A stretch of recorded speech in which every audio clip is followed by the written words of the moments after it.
chicos de Colegio Líder. Esta semana en nuestro curso de literatura tenemos el tema de regionalismo.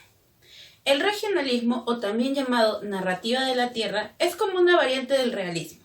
Recordemos que el realismo nace en Europa, pero obviamente América no tiene los mismos problemas que tiene Europa. Entonces, para nosotros tenemos la vertiente del regionalismo.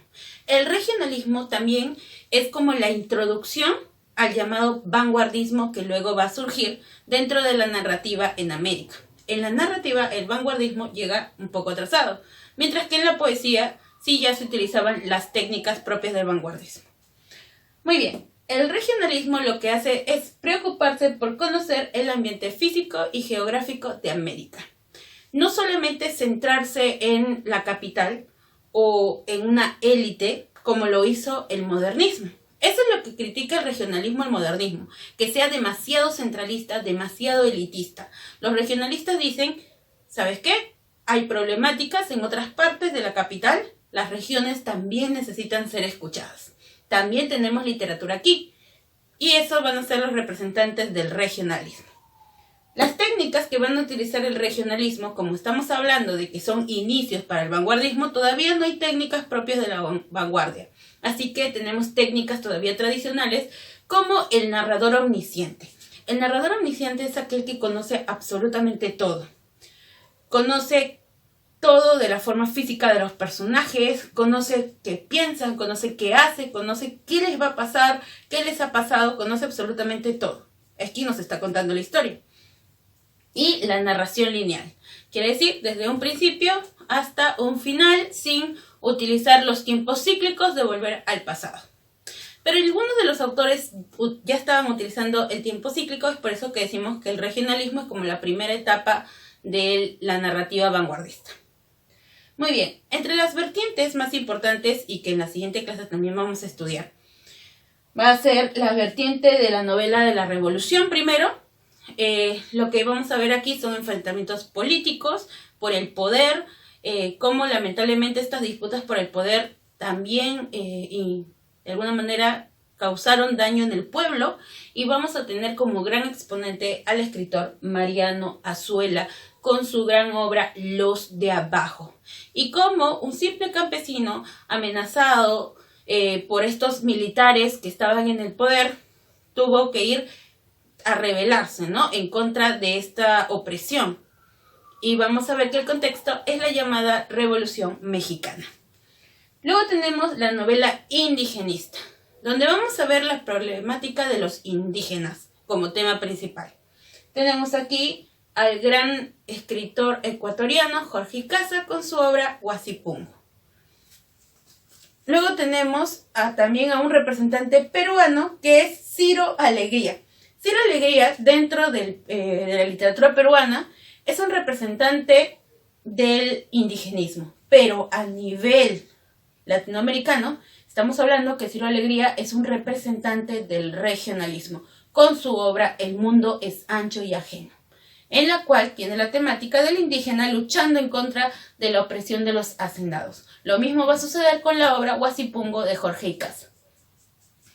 Novela de la tierra. Esta es la vertiente más importante dentro del regionalismo. La novela de la tierra tiene como tema principal la lucha del hombre contra la naturaleza, ¿no? Como lamentablemente la naturaleza es despiadada y no puede hacer nada en contra de eso.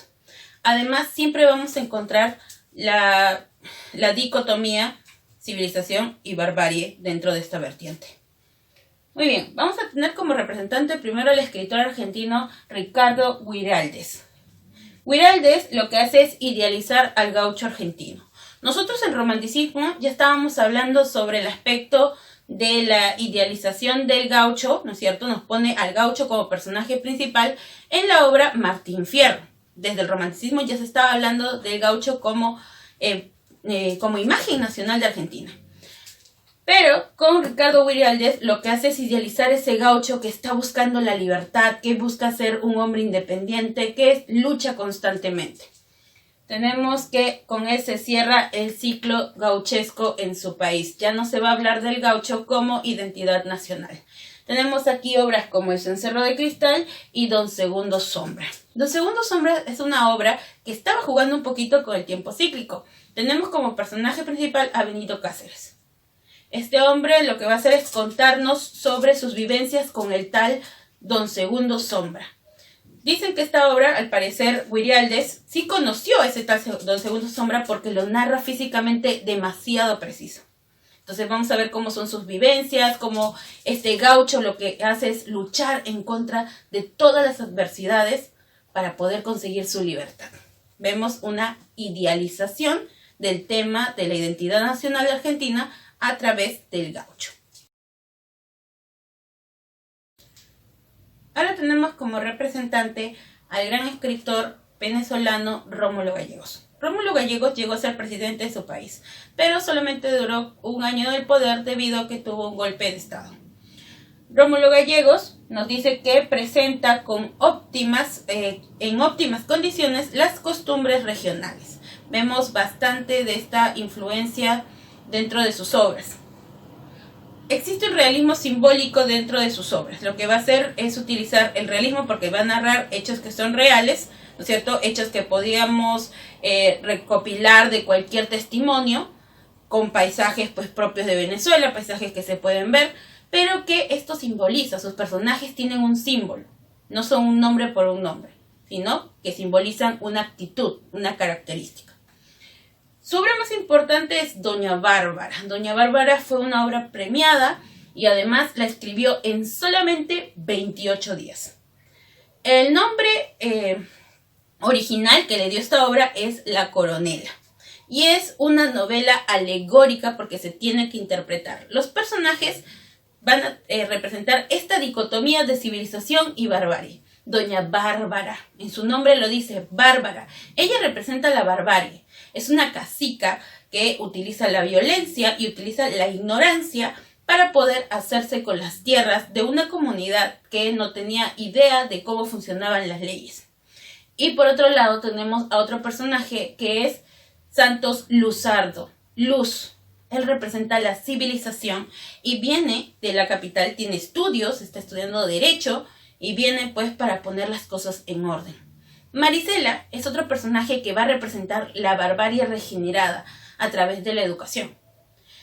Una de las críticas que hace Rómulo Gallegos es al capitalismo de Estados Unidos y lo vamos a encontrar en su personaje Mr. Danger.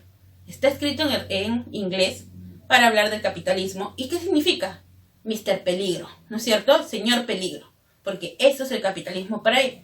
Igual los peones, ¿no es cierto? Los personajes secundarios también van a jugar roles importantes. Muy bien. En esta obra nos va a contar 4 historias. Nos narran la historia de Santos Luzardo, la historia de Doña Bárbara, la historia de Marisela y nos narra la geografía de Venezuela, ¿no? De la hacienda El Miedo, que es la hacienda de Doña Bárbara. Ya, Doña Bárbara es una mujer muy fuerte. No es como las demás damas que se dedican a la cocina. No, es una cacica, es una mujer que manda, que tiene hombres bajo su mando. Esta mujer es muy cruel con los hombres porque ella los odia. ¿Y por qué razón? Doña Bárbara en su historia vamos a ver que cuando ella era joven era una mujer muy idealizada. Ella creía en el amor y estaba profundamente enamorada de un chico que era un poeta. A ella le encantaba escuchar cuando él recitaba. Un día planeaban con él poder irse lejos y comenzar una vida juntos. Se compraron su boleto en el barco y en la noche iban a salir. Pero lamentablemente unos piratas se presentaron, abusaron de Doña Bárbara y mataron a su amada. Desde ese día ella odió profundamente a los hombres y se dedicó a aprovecharse de ellos. A través de su sensualidad, porque Doña Bárbara era muy hermosa, pudo recopilar varias tierras. Y un día logró, nuevamente sedujo a un joven que había heredado hace poco las tierras de su padre, le quitó las escrituras con engaños, lo botó. El pobre joven no podía creer que lo tratara de esa manera, pensó que ella se iba a enamorar de él, pero no lo hizo. Este hombre se dedicó al alcoholismo, pero le dejó algo a Doña Bárbara que odió con toda su alma. La embarazó. Cuando tuvo a Marisela, no la quiso ni ver. La pobre niña se crió como si fuera un animalito porque nunca tuvo la protección de su madre.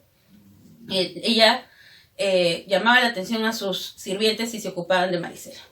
Entonces así se había apoderado con engaños Marisela de muchas de las haciendas de los hombres que vivían en este pueblo.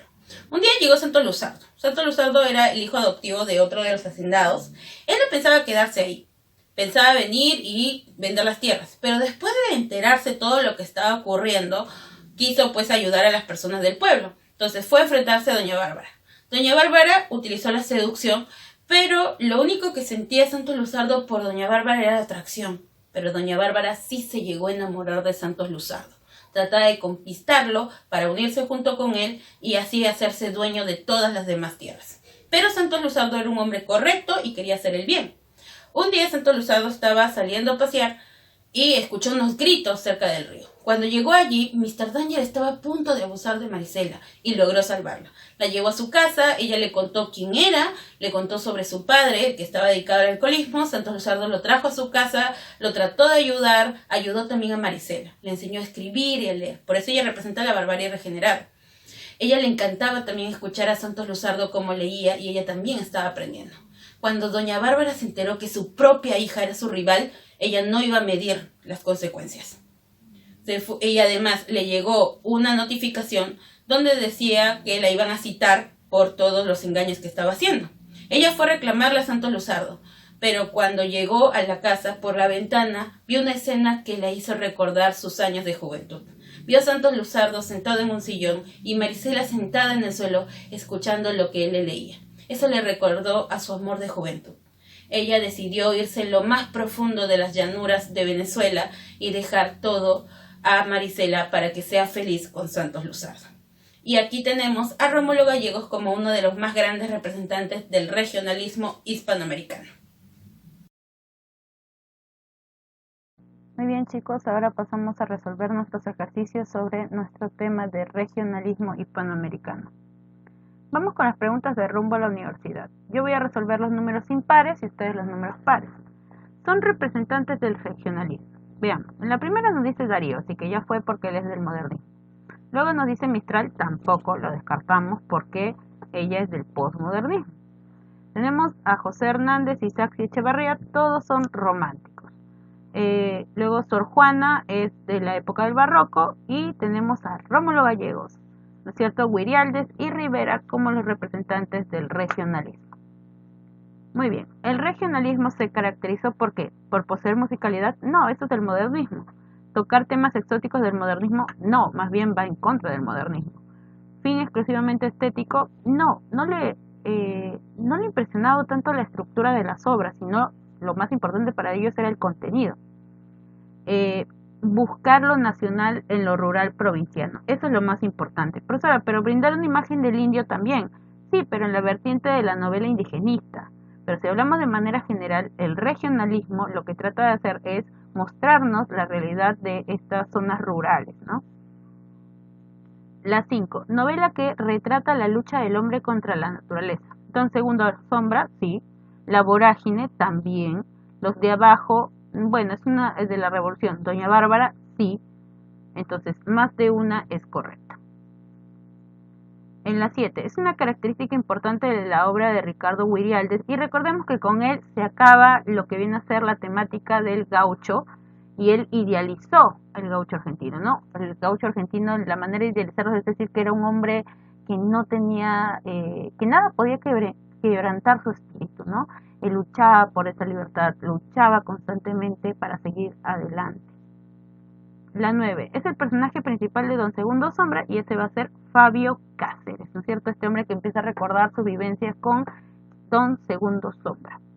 Muy bien, ¿qué es lo que ustedes tienen que hacer? Transcribir en el cuaderno la parte teórica, en el libro lo ya resuelto, la tarea.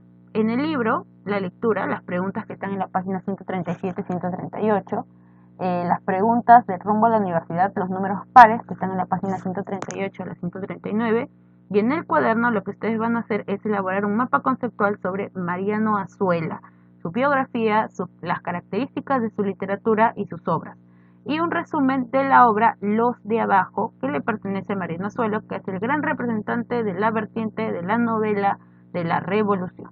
Muy bien, chicos, esta ha sido la primera parte de nuestro tema de regionalismo.